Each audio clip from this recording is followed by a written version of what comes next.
ಮಕ್ಕಳಿರೋ ಮನೆಯಲ್ಲಿ ಬೆಡ್ ಈ ಥರ ಆಗೋದು ಸಾಮಾನ್ಯ. ಅವ್ರು ಏನೇ ನಾವು ಕ್ಲೀನಾಗಿ ಇಡ್ತೀವಿ ಅಂದರೆ ಏನಾದ್ರು ಚೆಲ್ಲೋದು, ಏನೋ ಒಂದು ಮಾಡಿ ಗಲೀಜು ಮಾಡೇ ಮಾಡ್ತಾರೆ. ಅದಕ್ಕೆ ಹೊಸ ಬೆಡ್ ತಗೋಳೋಣ ಅಂತ ಹೇಳಿ ಈ ಫ್ಲೋರ್‌ದು ಆಂಟಿ ಗ್ರಾವಿಟಿ ಮ್ಯಾಟ್ರೆಸ್ ತರಿಸಿದ್ದೆ. ಈ ಸ್ಲೀಪ್ ಕ್ಯಾಪ್ಸೂಲ್ ಲೈಟ್ ವೆಯ್ಟ್ ಇರೋದ್ರಿಂದ ಇನ್ನೊಬ್ಬರ ಸಹಾಯ ಬೇಕು ಎತ್ಕೊಂಬರಕ್ಕೆ ಅಂತ ಏನೂ ಇಲ್ಲ. ನಾವೇ ಆರಾಮಾಗಿ ಕ್ಯಾರಿ ಮಾಡ್ಕೊಂಬಂದು ಇದನ್ನ ಎತ್ಕೊಂಡು ಹಾಕ್ಕೋಬೋದು ಬೆಡ್ ಮೇಲೆ. ನನಗೆ ತುಂಬ ಸ್ಮೂತ್ ಆಗಿರೋ ಬೆಡ್ ಇಷ್ಟ ಆಗಲ್ಲ. ಒಳಗೆ ಹೋದಂಗೆ ಅನ್ಸುತ್ತೆ ಮತ್ತೆ ನಿದ್ದೆನೂ ಸರಿಯಾಗಿ ಬರಲ್ಲ. ಅದಕ್ಕೆ ಅಮೆಝಾನಲ್ಲಿ ಹುಡುಕಿ ಎಲ್ಲ ರಿವ್ಯೂಸ್ ಎಲ್ಲ ಚೆಕ್ ಮಾಡಿನೇ ಈ ಫ್ಲೋ ಆಂಟಿ ಗ್ರಾವಿಟಿ ಮ್ಯಾಟ್ರೆಸ್ ತರಿಸಿದ್ದು. ಇದು ತುಂಬ ಸಾಫ್ಟು ಇಲ್ಲ, ತುಂಬ ಹಾರ್ಡು ಇಲ್ಲ, ಮೀಡಿಯಮ್ ಆಗಿದೆ. ಸೊ ಸಪೋರ್ಟ್ ಕೂಡ ಚೆನ್ನಾಗಿ ಕೊಡುತ್ತೆ. ಇದರಲ್ಲಿ ಮೋಷನ್ ಐಸೋಲೇಷನ್ ಟೆಕ್ನಾಲಜಿ ಇರೋದ್ರಿಂದ ಮಲಗಿರೋರಿಗಂತೂ ಏನು ಡಿಸ್ಟರ್ಬ್ ಆಗಲ್ಲ. ಪಕ್ಕದಲ್ಲಿ ಎಷ್ಟೇ ಕುಣಿಯೋದು ಏನು ಮಾಡಿದ್ರೂ ಅಲ್ಲಾಡಿದ್ರೂ ಅವರಿಗೆ ಡಿಸ್ಟರ್ಬ್ ಆಗಲ್ಲ. ಪೀಸ್‌ಫುಲ್ ಆಗಿ ನಿದ್ದೆ ಮಾಡ್ಬೋದು.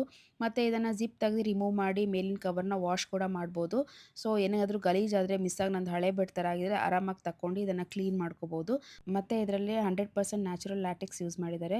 ಹಾಗಾಗಿ ನಿದ್ದೆನೂ ಚೆನ್ನಾಗಿ ಬರುತ್ತೆ. ಈ ಬೆನ್ನೋವು ಆ ಥರ ಎಲ್ಲ ಇದ್ರೂ ಕಡಿಮೆ ಆಗುತ್ತೆ. ಹಾಗೆ ಈ ಫ್ಲೋರು ಎಲ್ಲ ಮ್ಯಾಟ್ರೆಸ್ ಮೇಲೂ 100 ನೈಟ್ ರಿಸ್ಕ್ ಫ್ರೀ ಟ್ರಯಲ್ ಇದೆ.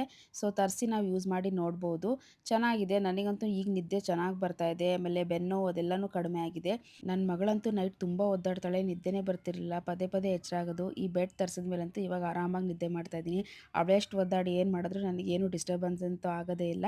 ಓವರಾಲ್ ಮ್ಯಾಟ್ರೆಸ್ ತುಂಬ ಚೆನ್ನಾಗಿದೆ. ನೀವು ಏನಾದರೂ ಮ್ಯಾಟ್ರೆಸ್ ನೋಡ್ತಾ ಇದ್ದರೆ ಲಿಂಕ್ ಅಂತ ಕಮೆಂಟ್ ಮಾಡಿ. ಲಿಂಕ್ ಕಳಿಸ್ತೀನಿ.